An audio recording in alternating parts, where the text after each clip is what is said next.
Hi guys! Today, magkulay tayo ng buhok. Alam kong kakakulay ko lang ng buhok mga 3 weeks ago. And since nagpa-eyebrow stranding ako, hindi na match yung kilay ko. Na-miss ko na rin mag-dark na hair color. So, dark. Gagawin kong darker yung aking hair color ngayon kasi tingnan niyo yung kulay ng aking hair.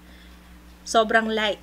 Pero sana ma-maintain yung highlights kasi yung highlights ko dito talagang sobrang love ko yan. If you wanna know kung paano or kung saan ko pinagawa tong highlights ko sa Cedar Salon, I'll be linking the vlog nung day na nagpa-highlights ako sa description box. So check it out. Ang ganda kasi ng effect niya kasi parang hindi mo alam kung saan nagagaling yung highlights ko pero meron. I will be using yung Lisay Creamy Bubble Color. They have the Raspberry Brown, Roasty Brown, Marshmallow Brown, Chestnut Brown, Milky Beige, yun yung kulay ng aking hair ngayon.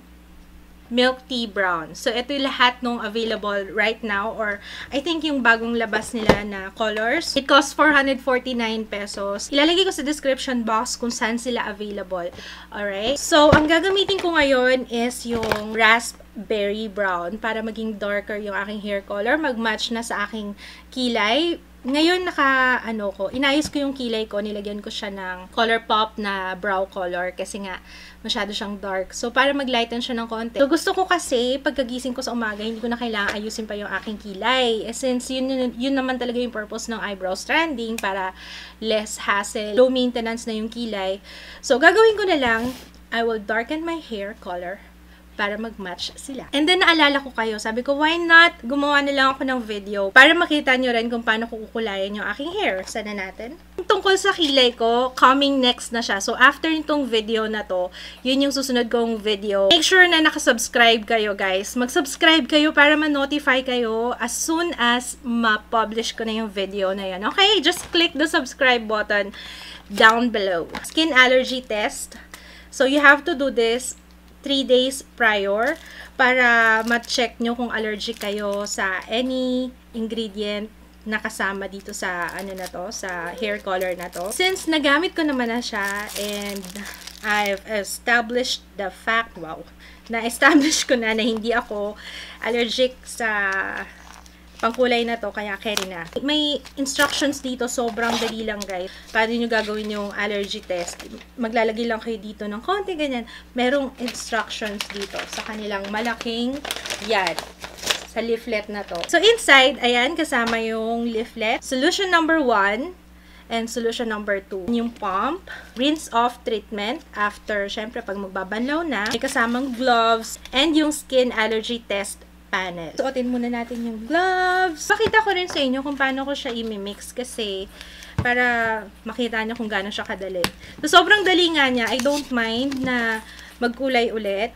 First time kong gumamit ng bubble hair color and sobrang na-enjoy ko kasi walang kahassle-hassle, napakadali. Ultimo yung pag-mix, di ba sa conventional na pangkulay, kailangan i-mix mo ng mabuti, may halo-halo pang magaganap. Ito hindi. Look. This is solution number 1 and number 2. So, ibubuhos lang natin yung solution number 1 dito sa number 2.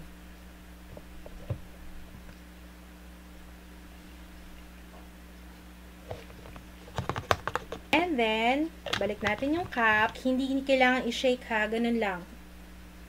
Babalik ta rin lang natin ng 5 beses. 3, 4, 5. Ayan na, ganun lang kadali. Ready to use na to. Lalagay lang natin yung pump.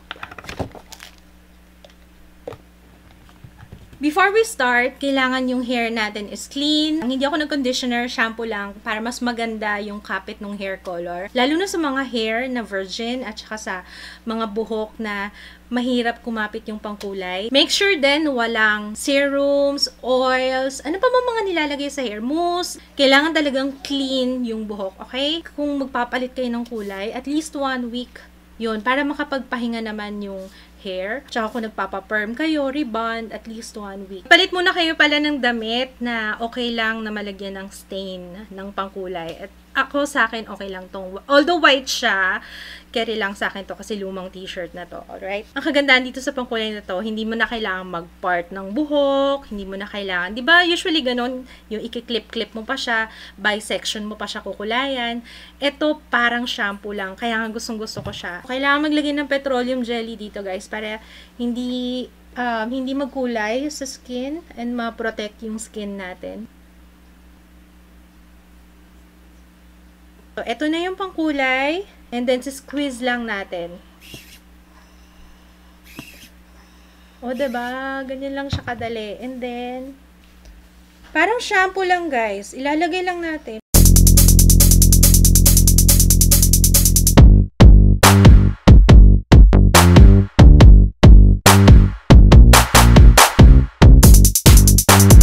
Pag nagkukulay ako ng buhok, yung eyes ko very sensitive. Lagi akong nagluluha. Pero ito very low smell formula siya, kaya okay na okay. Babalik ako mamaya after 30 minutes.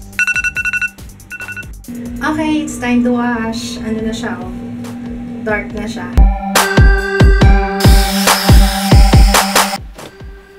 I love it! Ang ganda pa, paano? Oh, may naiwan pang highlights. May mga naiwan pang highlights ng hair ko dito sa likod. Kaya, okay lang sa akin. But I like it! Ang kagandahan pa dito sa hair color na to, hindi siya matigas sa hair.